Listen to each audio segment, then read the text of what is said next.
Iyas bin Muawiyah al-Muzani tentang buang air besar di surga.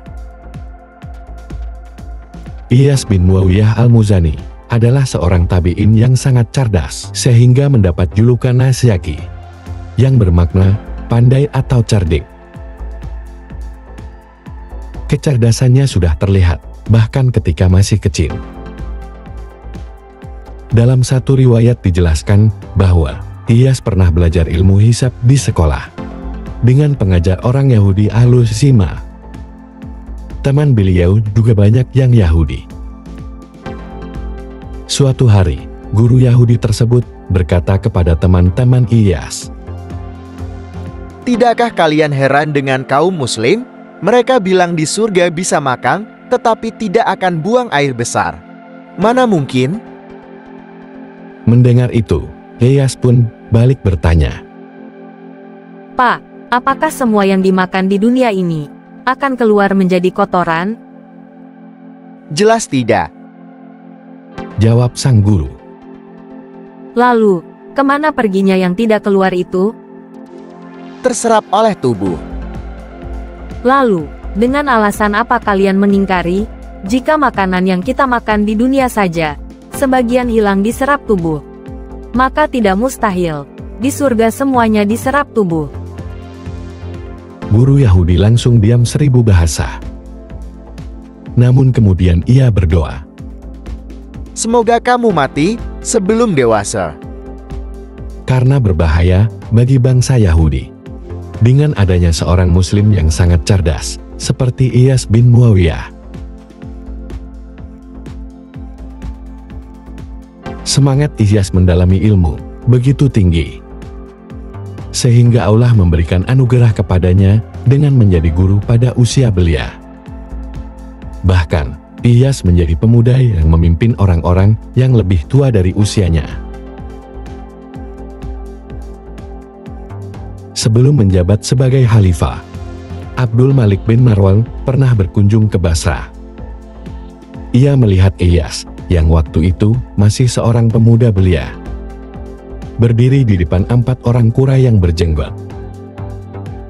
Lantas, Abdul Malik berkata, "Percuma dengan orang-orang berjenggot ini. Apakah di antara kalian tidak ada syekh yang memimpin?" Mereka pun menyodorkan anak muda tersebut. Abdul Malik menoleh kepada Iyas dan berkata, "Berapa umurmu, wahai anak muda?" "Umurku seusia dengan umur Usama bin Zaid, ketika Rasulullah mengangkatnya sebagai panglima perang, yang di dalamnya ikut serta Abu Bakar dan Umar," jawab Iyas secara diplomatis.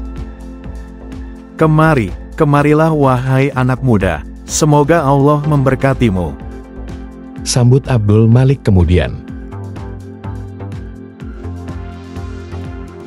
Berita tentang kecerdasan Iyas semakin santer dan menyebar. Orang berdatangan dari berbagai penjuru untuk menyampaikan permasalahan mereka yang berkenaan dengan ilmu dan agama.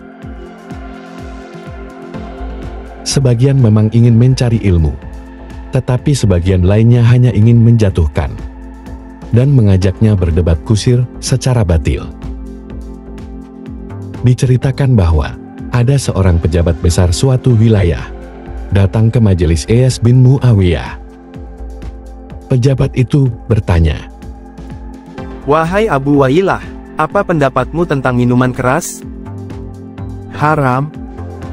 "Apa alasan keharamannya?" "Itu hanyalah berupa buah-buahan dan air yang dimasak di atas api, dan semua itu adalah boleh-boleh saja. Tidak apa-apa."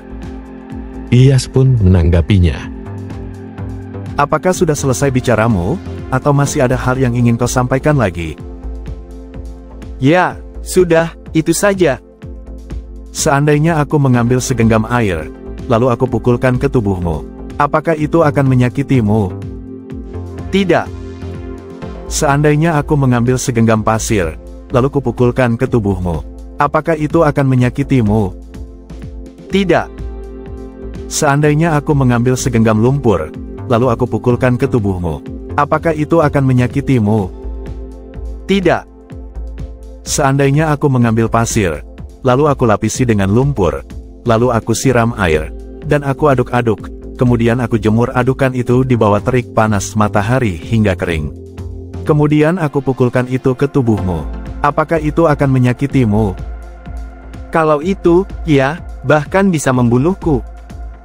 Begitulah dengan khamr. Ketika bahan-bahannya disatukan dan diragikan, maka hukumnya menjadi haram.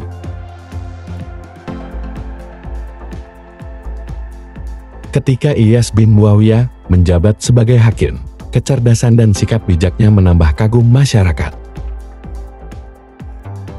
Diceritakan, ada dua orang laki-laki yang mengadukan masalah mereka kepada Hakim Iyas bin Muawiyah. Salah satunya mengklaim telah menitipkan uang kepada sahabatnya. Namun ketika ia memintanya, sang sahabat memungkirinya. Kemudian, Iyas bertanya kepada si tertuduh tentang titipan itu. Tetapi orang itu pun mengingkarinya. Ia berkata, "Bila sahabatku yang menuduhku itu memiliki bukti, silakan menghadirkan bukti itu. Bila tidak, berarti aku tinggal bersumpah saja." Karena khawatir orang itu memakan harta dengan sumpahnya, Iyas pun menoleh ke arah orang yang menitipkan, sembari berkata kepadanya, "Di mana engkau menitipkan uang kepadanya?" "Di tempat Anu." "Benda apa yang ada di tempat itu?" "Pohon besar. Waktu itu kami duduk dan makan bersama di bawah naungannya. Ketika kami ingin pulang, aku menyerahkan uang itu kepadanya." Lalu Iyas berkata kepada orang tersebut, "Pergilah ke tempat yang ada pohonnya itu. Barangkali jika engkau telah sampai di sana, engkau akan teringat di mana engkau menaruh uang, dan apa yang engkau lakukan dengannya. Kemudian temui aku lagi, untuk menyampaikan apa yang kau lihat." Orang itu pun berangkat menuju tempat tersebut. Kemudian, Iyas berkata kepada terdakwa, si Fulan B, "Duduklah, sampai temanmu itu datang." Fulan B pun lalu duduk. Iyas kemudian lanjut menangani kasus lain dari orang-orang yang memiliki perkara, sambil melirik secara diam-diam ke arah si Fulan B.